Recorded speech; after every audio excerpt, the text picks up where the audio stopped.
यूं तो इन दिनों गैंगस्टर्स के खिलाफ पूरे राजस्थान में अभियान चल रहा है, लेकिन बीकानेर पुलिस इसमें वाकई एक्टिव मोड में नजर आ रही है और बड़ी कार्रवाइयां हुई हैं। फिर चाहे हथियार पकड़ने की बात हो या फिर रोहित के गुर्गों की गिरफ्तारी की बात हो, आज भी गिरफ्तारियां हुई हैं। लगातार ये कोशिश की जा रही है कि जो गैंग्स यहाँ पर जिन्होंने एक तरह से स्लीपर सेल्स बना ली थी, उन पर कार्रवाइयां हो रही हैं। एसपी तेजस्विनी गौतम के निर्देशन में आज भी कार्रवाई हुई है। उनसे हम बात करते हैं और समझ लेते हैं।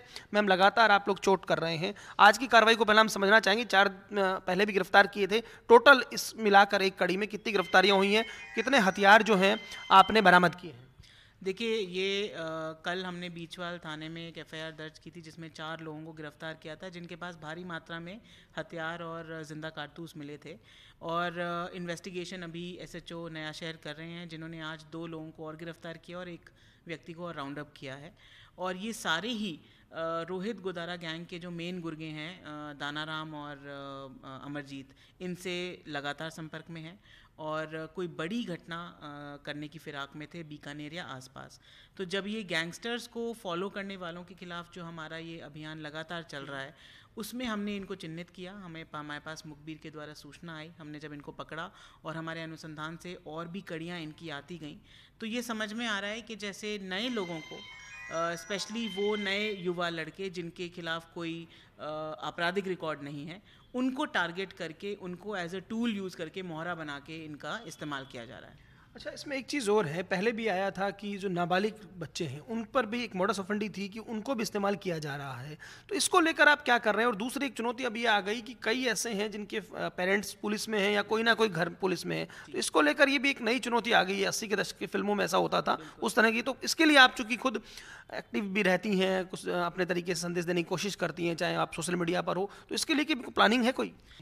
या जैसा कि आपने कहा, नाबालिग लड़के हैं, इनको टारगेट कर रहे हैं। तो नाबालिग लड़कों के लिए तो हमने एक सेल बनाया है स्पेशल डेडिकेटेड।